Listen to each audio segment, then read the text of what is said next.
warahmatullahi wabarakatuh. Selamat pagi, salam sejahtera untuk kita semua. Nah, teman-teman semuanya, perkenalkan kami dari Guru SD Negeri 10 1881 Tanjung Merawa, Kabupaten Deli Serdang. Saya sendiri calon guru penggerak angkatan 7 bernama Riri Anggia Andika, dan rekan saya. Halo, selamat pagi. Saya Yanti Veronica Ketaren, biasa dipanggil Bu Ketaren. Saya mengajar dan bertugas di SD 101881 dan mengajar di kelas 5. Nah, kami akan melakukan coaching untuk supervisi akademik. Selamat menyaksikan.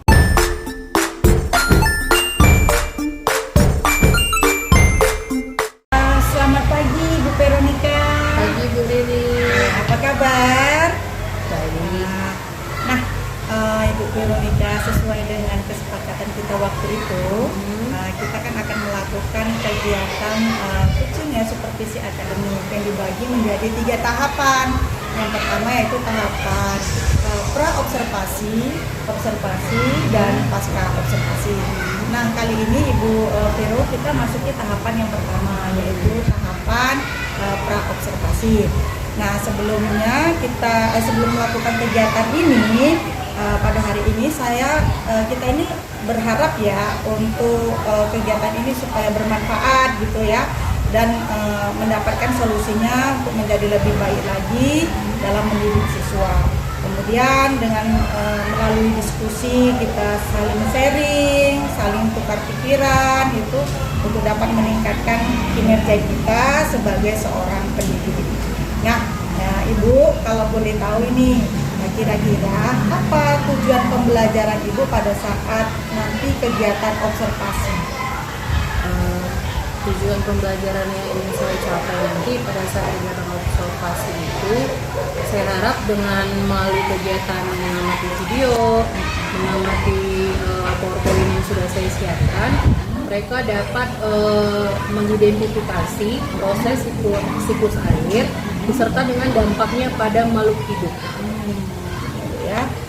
Kemudian Ibu, area pengembangan apa yang hendak ingin Ibu capai? Yang ingin saya capai sih, yang paling penting lebih ke pemahaman mereka. Saya harap mereka dapat memahami terkait dengan budaya positif, pembelajaran yang berdiferensiasi dan yang berdampak atau bersinergi terhadap sosial dan emosional mereka. Kompetensi sosial Kompetensi ya. Kemudian Ibu, coba Ibu ceritakan bagaimana strategi Ibu dalam upaya untuk mempersiapkan kegiatan observasi kita besok. Ya, kegiatan yang saya rencanakan, yang akan saya siapkan, karena saya ingin menciptakan pembelajaran yang berdiferensiasi, saya sudah membuat seperti pembelajaran materi yang ada di PowerPoint yang akan ditampilkan nanti. Lalu itu kalau PowerPoint kan untuk ke visual ya, memancing visual anak. Lalu untuk audio visual saya sudah sediakan video pembelajaran yang sudah saya download dari YouTube.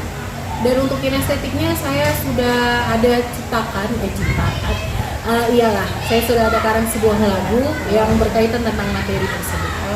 Ya, jadi dari gaya belajar ya Bu, ya pembelajaran diferensiasi, gaya belajar anak-anak, ada kinestetik tadi Ibu, membuatkan nyanyian gitu ya Bu ya ke materi. Kemudian Ibu membuat atau mengolah PowerPoint itu dari segi visualnya. Kemudian Ibu membuatkan video pembelajarannya dari segi audionya. Kalau dari video pembelajaran itu pasti ada audio dan visual ya Bu ya. Jadi ada combine gitu. Ibu, terima kasih sekali ya. Jadi kegiatan ini kita sudah lalui ya kan, kita sudah laksanakan kegiatan pra observasinya. Jadi saya sangat berterima kasih. Kemudian kita akan lanjut nanti ke tahapan yang kedua, yaitu tahapan observasi. Terima kasih Ibu Veronica. Sama Bu Riri, mohon bantuan dan dukungannya juga.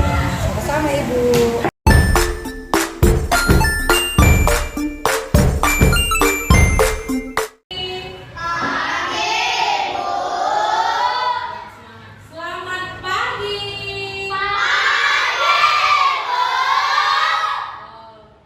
Apa kabarnya hari ini?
masuk ke pembelajaran, ibu tanya dulu.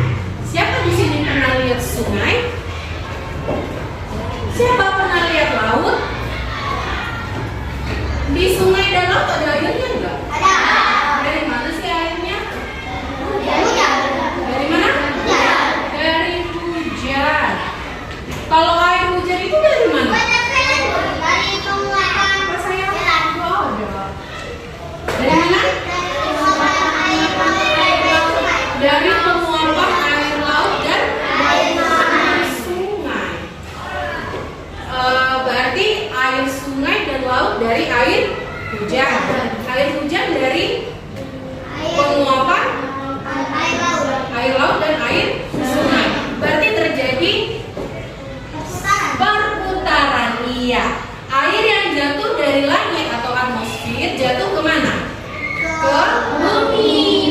Dari bumi mengalami penguapan ke atas langit atau atmosfer. Itulah terjadi secara terus menerus. Itulah makanya disebut siklus air atau daur air. Nah, sekarang ibu tanya, air kita ini berkurang atau jumlahnya tetap? Kenapa? Iya, karena terjadi secara berulang, kecuali kalau terjadi musim apa? Kemarau. Kalau terjadi musim kemarau, ada nggak air hujan turun? Tidak, otomatis debit air di bumi menjadi berkurang. Nah, jadi itu yang akan kita bahas, siklus air dari harapannya. Oke, next. Nah, pertama di siklus air itu yang terjadi adalah namanya apa? Evaporasi. Apa itu evaporasi? Apa? Iya, penguapan. Penguapan dari air sungai, penguapan dari air laut, atau dari danau. Sekarang ibu tanya, kenapa bisa terjadi penguapan? Karena ada sinar panas matahari. Iya, karena ada apa? Sinar atau panas matahari yang menyebabkan terjadinya penguapan. Penguapan tadi kan namanya evaporasi, yaitu penguapan dari danau, sungai, dan laut. Lalu ada namanya, ada bedanya evaporasi dengan transpirasi. Apa bedanya? Coba baca. Kalau evaporasi apa? Iya. Kalau transpirasi apa? Iya, pohon-pohon juga menguap. Pada saat hujan turun, pohon menyerap air nggak? Iya, menyerap. Jadi pada saat matahari dia pun mengeluarkan uap air. Itulah namanya transpirasi. Jadi tahu ya bedanya. Kalau evaporasi, dia penguapan dari mana? Dari air laut, dari air danau, dan air sungai. Proses inilah yang terjadi secara terus-menerus yang disebut apa? Apa sayang? Siklus air. Iya, siklus air. Nah, air ada manfaatnya nggak sama kita? Siapa di sini yang tahan nggak minum, hanya makan aja? Ada? Ada yang tahan nggak minum, hanya makan aja? Enggak, semua butuh air untuk apa? Untuk minum, untuk bertahan hidup. Yang butuh air siapa aja? Tumbuhan.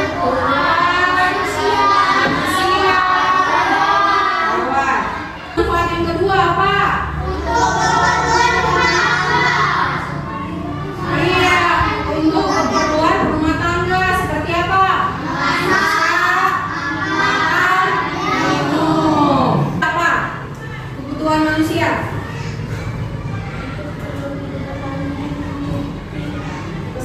Mandi?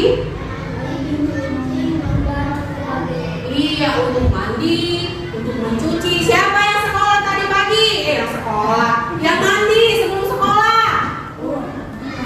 Ada yang nggak mandi? Ada yang nggak mandi? Nggak harus mandi. Biar apa sih fungsinya kita biar mandi? Biar bersih, biar segar, biar wangi.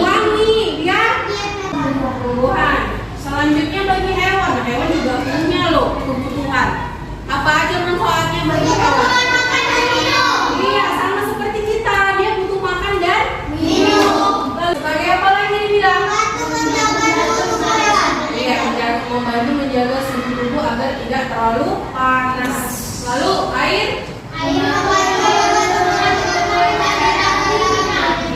penyebab apa lagi selain pohon? Iya, membuang sampah sembarangan. Kalaupun kita buang sampah sembarangan, jadinya gimana airnya? Jorok, bisa dipakai? Enggak. Jadinya merugikan atau menguntungkan kalau kayak gitu? Merugikan. Jadi mulai sekarang, siapa yang suka buang sampah sembarangan? Ayo, siapa yang suka buang sampah sembarangan? Bagus nggak itu? Oke, kalau tahu tidak bagus maka diapain? Buanglah pada tempatnya. Buanglah sifat-sifat suka buang sampah sembarangan. Ibu ada kemarin dengar Ibu Riri ngomong sama anak muridnya, Lisa gitu. Apa sih Lisa? Apa itu Ibu Riri Lisa? Lihat sampah, ambil. Jadi bisa ditiru. Kegiatan positif atau tidak? Positif. Jadi kalau misalnya kalian lihat sampah, apa yang kalian lakukan? Ambil lalu dikantongi. Lihat, ambil lalu buang di tempat sampah. Nah, ini adalah hal-hal yang dapat merusak siklus air. Contohnya yang pertama apa? Pemborosan air. Misalnya mandinya pakai 5 gayung, kasih mandi ya, belum disabunin, udah sabunan dia sampai 1 jam di kamar mandi, udah pakai lagi 10 gayung air, terus sikat gigi, buang lagi airnya, sampoan, buang lagi airnya, itu pemborosan. Pemborosan. Lalu siapa di sini yang tahu nggak? Air sayur. Nah, jadi kalau kita menampung air, kalau airnya sudah penuh, apa yang kita lakukan? Matikan. Misalnya kita lagi nyuci piring, kita pakai wastafel kan? Atau kita nyuci piring di bawah pakai ember. Kita masih menggosok, tapi airnya hancur terus sampai bertumpah-tumpah. Itu pemborosan atau enggak? Apa yang harus kita lakukan kalau kayak gitu? Iya, matikan dulu airnya. Tunggu sampai siap kita gosok semua piringnya, baru hidupkan lagi airnya. Jadi siklus air. Semua orang pasti punya pengalaman dengan kamu jadi terus dari bumi ke atmosfer dan kembali ke bumi. Dalam siklusnya, air akan mengalami perubahan bentuk baik padat, cair, atau gas, dan air akan berpindah-pindah tempat. Ketika melalui berbagai tempat dalam bentuk yang berbeda ini, air mempengaruhi kehidupan di bumi. Tahu nggak sebagian besar permukaan bumi dan hubungan siklus air? Yuk kunjungi website kejarcita.id. Kejar Cita, kejar ilmu, raih cita. Ada yang tahu berapa lama manusia dapat hidup jika mengkonsumsi air aja? Apa ini? Apa yang beda? 1 sampai 3. Manusia dapat bertahan hidup lebih panjang jika dia hanya minum. Tapi kalau dia cuma makan, umurnya lebih pendek dibandingkan kalau kita hanya minum. Itulah pentingnya air. Nah, tadi dibilang kita harus apa itu? Bersyukur. Karena apa?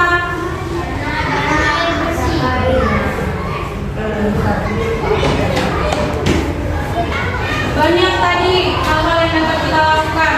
Reboisasi atau apa itu reboisasi? Kenapa pohonnya ditanam? Untuk proses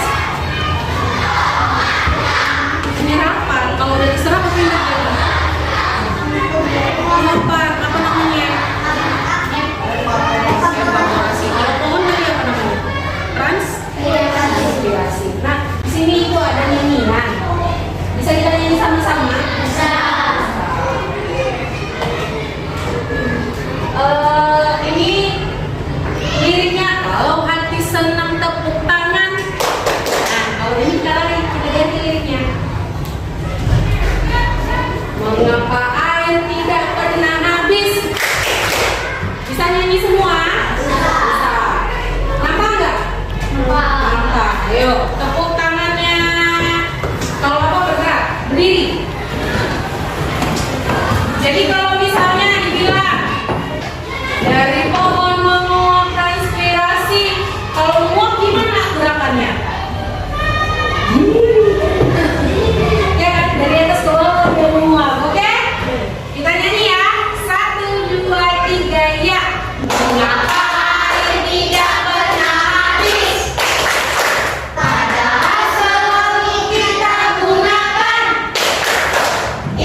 Kalau ada yang tidak tahu, tanya sama ibu, jangan tanya sama kawan di samping, nanti jadi salah.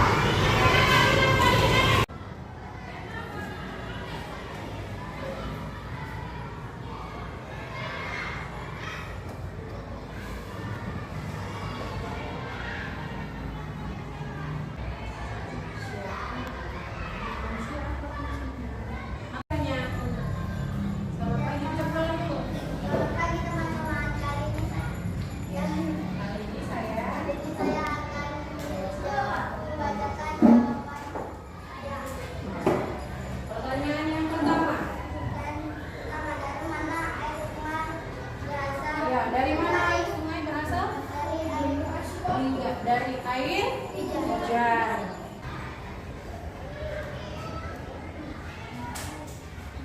Iya, yang pertama apa prosesnya? Evaporasi. Apa itu evaporasi? Penguapan. Selanjutnya, habis penguapan apa?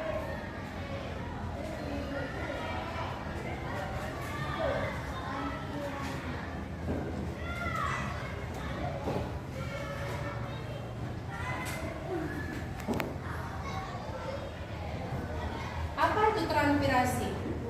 Penguapan. Apa bedanya ini sama ini? Sama-sama penguapan? Kalau ini dari sungai, kalau ini Sungai. dari pohon. Oh, berarti ini dari sungai, laut, danau gitu ya. Ini penguapan dari pohon. Oke, setelah itu apa? Apa infiltrasi? Penyerapan air ke tanah. Iya, penyerapan pintar. air ke tanah. Bagus. Oke, demikianlah kawan-kawan hasil. Demikianlah kawan-kawan, ini hasil jawabanku tadi. Iya, beri tepuk tangan temannya. Bagus. Tepuk hebat. Kamu hebat. Akal hebat. Aku hebat. Yes. Semua hebat. Yes, yes, yes.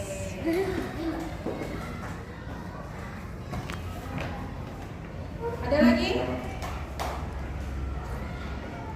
Oke, sudah selesai pelajaran kita.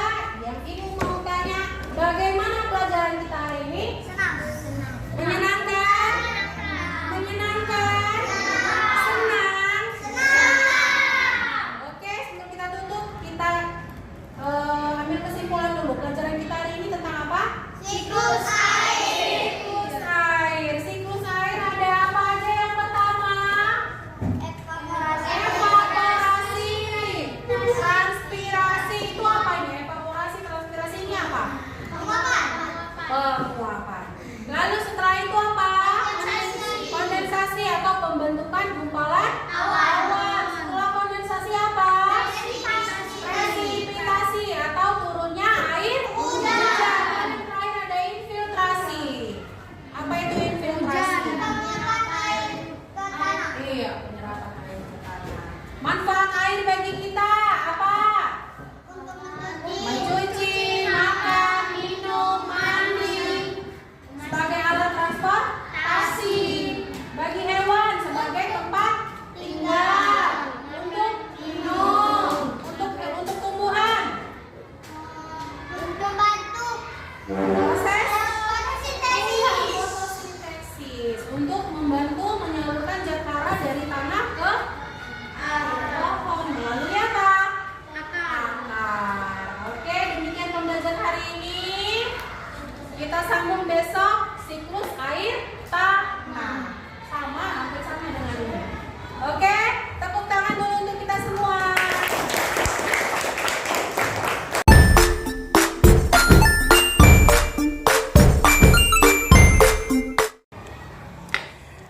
Assalamualaikum warahmatullahi wabarakatuh.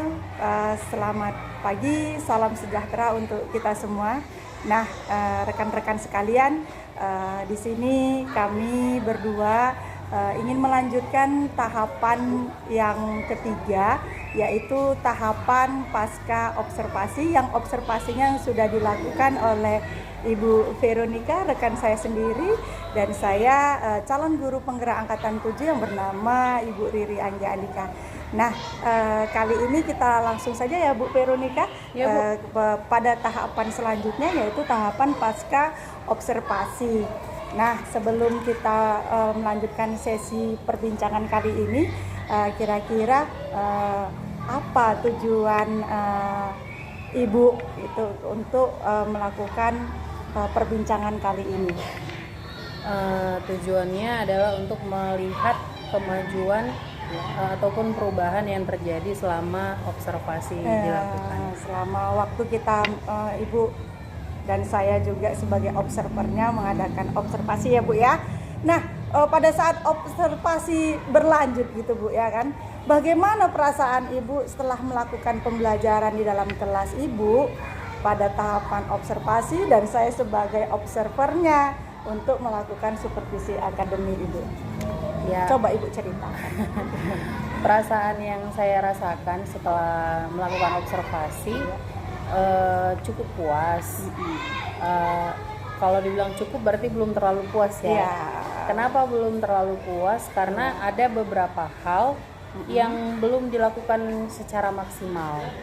Jadi karena misalnya kayak langkah-langkah DRPP juga belum semua dilakukan secara runtut gitu kan. Ada yang lompat ke sana, lompat ke sini. Jadi dan karena saya juga baru ya dalam mengimplementasikan pembelajaran dengan metode diferensiasi. Iya. Jadi benar-benar baru, ini benar-benar hal yang baru buat saya. Jadi ya segala kekurangan pasti masih ada. Iya.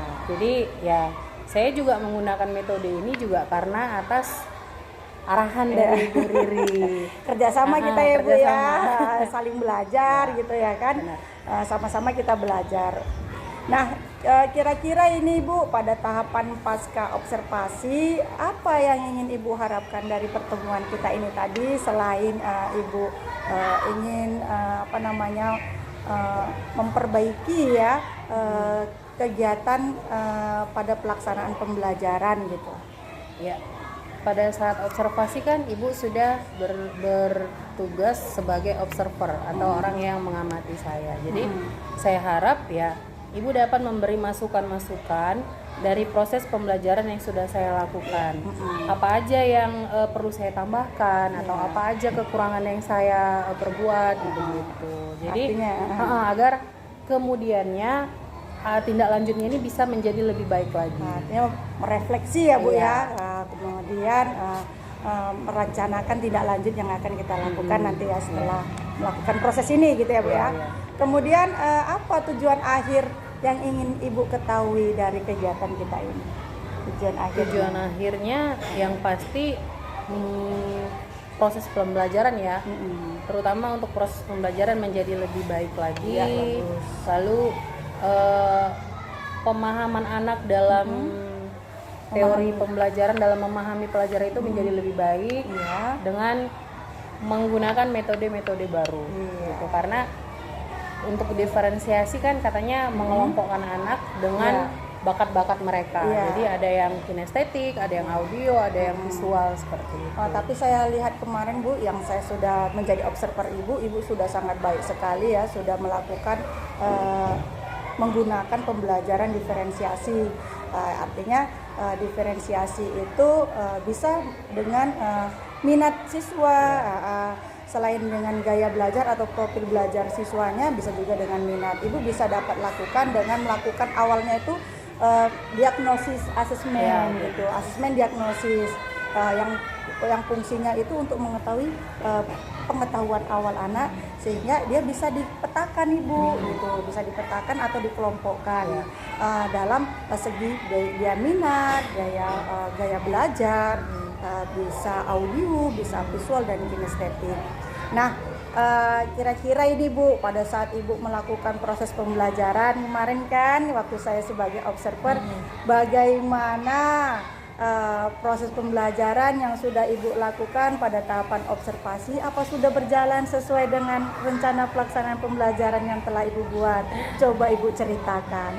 Seperti saya bilang yang tadi, ya kalau sesuai RPP belum. Makanya saya bilang tadi saya belum puas kan. Jadi kayak dalam penyampaian tujuan pembelajaran aja mungkin ada yang saya lewatin gitu. Ada hal-hal yang tidak secara spesifik saya sampaikan. Lalu seperti saya, jadi kan setelah kita observasi nih, saya buka lagi nih RPP. Oh ternyata ini tadi saya nggak lakuin. Oh ternyata ini tadi saya lompatin gitu. Jadi masih banyak lah yang tidak sesuai dengan RPP, tapi sejauh ini semua sudah berjalan dengan baik. Mantap Bu. Terkadang kita hanya bisa merencanakan. Iya, ya, Bu, benar. ya. Hanya bisa merencanakan. Setelah kita merencanakan, kita lupa apa yang ingin kita buat kan gitu. Di luar ekspektasi Benar. kita, di luar kemampuan kita kadang, di luar kendali kita. Nah, Ibu dari skala 1 sampai dengan 10, kira-kira proses pembelajaran telah Ibu lakukan dalam pencapaian tujuan pembelajaran pada skala berapa ya? Kalau boleh Ibu, kalau boleh saya tahu. Skala 7 lah Ya, mungkin. skala 7 ya, hampir sudah Hampir memuaskan ya. bagus. Karena pun saya juga sudah melihat Ibu sudah berusaha ya semaksimal mungkin. Kelas pun sudah aktif, anak-anak juga aktif. Cuma ada beberapa Iya. anak yang mungkin belum dapat terpantau Ibu Iya, ya kan, benar. karena saya lihat juga anak-anak masih dalam keadaan posisi dirinya mandiri ya Iya. sendiri. Kalau bisa nanti pembelajaran selanjutnya kita kelompokkan Iya. Ibu, jadi bisa dengan menggunakan tutor sebaya anak-anak, jadi Ibu pun tidak capek kan gitu. Kadang anak-anak ini mau dia mengajari Iya, kawannya, teman-temannya. temannya. Kadang apa yang kita sampaikan kadang tidak sampai, tapi temannya yang mau menyampaikan Mengerti. sampai memahami bahasa anak-anak itu.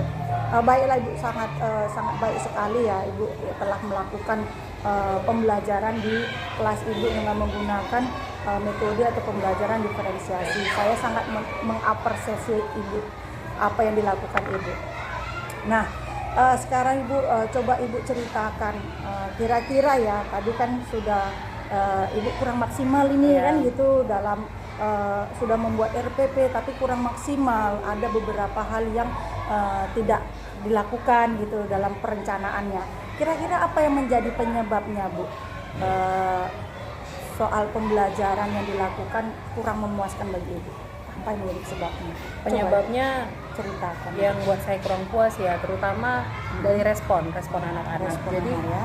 hanya ada beberapa yang memberikan respon timbal balik antara guru dan siswa. Jadi ketika guru bertanya, hanya beberapa siswa yang menunjukkan kemampuan bahwasanya mereka paham. Karena kan kembali ke indikator yang ingin kita capai. Saya Iya. ingin mereka memahami pemahaman mereka di sini, dan ternyata dari sekian siswa hanya berapa persen lah yang menunjukkan bahwasanya mereka paham gitu. Berarti fokus siswa di situ kurang Kurang gitu ya. Fokus fokusnya. siswa untuk menerima pembelajaran yang sudah Ya, Ibu sajikan kurang. gitu. kembali ke keadaan sebaliknya lagi, karena saya kan belum, yang Ibu bilang, Riri bilang tadi, saya belum membentuk kelompok gitu. Jadi memang niat saya nanti setelah observasi, saya akan bentuk kelompok mereka sesuai dengan bakat dan minatnya, tetapi dengan tingkat pemahaman yang berbeda. Jadi Iya. misalnya ya kayak tutor sebaya, jadi teman yang mampu bisa membantu temannya yang kurang Iya. memahami, seperti itu. Ya bagus sekali Ibu, sudah tanpa disadari Ibu sudah mengeluarkan ide-ide kreatif gitu ya kan, memperbaikinya, kemudian menggunakan varian pembelajaran dengan tingkat pemahaman yang berbeda. Kemudian apalagi tadi Bu, kalau bisa soal nanti juga berbeda sesuai dengan tingkat pemahaman kemampuannya. anak gitu. Jadi yang namanya pembelajaran diferensiasi itu kan inginnya kita mencapai tujuan pembelajaran anak. Ya. Cuma anak kan memiliki kemampuan yang berbeda-beda. Jadi kalau kita saling berbagi ini Bu, ya kan. Kalau menurut saya alangkah baiknya Ibu nanti membuat soal sesuai dengan pemahaman dan tingkatan anak juga seperti itu. LKPD-nya nanti Ibu. Kemudian Ibu tadi Ibu sudah secara tidak langsung sudah menyampaikan ide kreatif Ibu, rencana tindak lanjutnya ingin memperbaiki kemudian ya kan Bu. Nah dari ide-ide kreatif Ibu tadi ingin melakukan rencana tindak lanjutnya, kira-kira kapan Bu? Kapan? Kapan akan Ibu laksanakan gitu? Mungkin sekitar 2 atau 3 hari lah, karena kan saya maunya pada saat nanti kita sudah melakukan tindak lanjut, saya sudah berusaha dengan semaksimal mungkin dengan pengalaman-pengalaman yang sudah saya lakukan sebelumnya. Misalnya kayak yang kemarin saya belum buat LKPD kan, Iya. jadi saya mau buat LKPD. Terus saya rencananya memang kemarin mau buat bahan ajar, jadi Nanti bahan ajar itu akan kita print, kita bagikan ke masing-masing anak. Jadi dia bisa menambah tambahan materi buat mereka, informasi materi buat mereka seperti itu. Jadi ya tunggu selesailah semuanya saya persiapkan baru saya mulai. Itulah untuk refleksi. fungsinya ya Bu ya. Fungsinya kegiatan ini ya kan. Iya benar. Bukan hanya untuk menambah pengalaman, pengetahuan, kemudian membangkitkan kinerja kita sebagai seorang guru kan gitu ataupun pendidik. Nah baiklah Ibu, tadi Ibu akan merencanakan tindak lanjut pembelajaran nanti untuk memperbaikinya 2 atau 3 hari. Kira-kira Bu dari rencana tindak lanjut itu yang akan dilaksanakan, siapakah yang dapat membantu Ibu agar terlaksana rencana tindak lanjutnya itu? Pastinya yang saya harapkan dapat membantu saya ya Ibu Riri. Karena kan dari awal kita sudah berkolaborasi, sudah saling bekerja sama. Jadi ya kalau alangkah baiknya kita selesaikan juga bersama-sama. Iya. Memang itulah Bu ya kan yang diinginkan pada saat ini, kita saling bekerja sama dan berkolaborasi untuk menciptakan komunitas yang baik lagi ya Bu. Dan mungkin dari tadi sudah disampaikan kepada Ibu, saya sendirilah yang kalau bisa membantu Ibu dalam rencana tindak lanjutnya.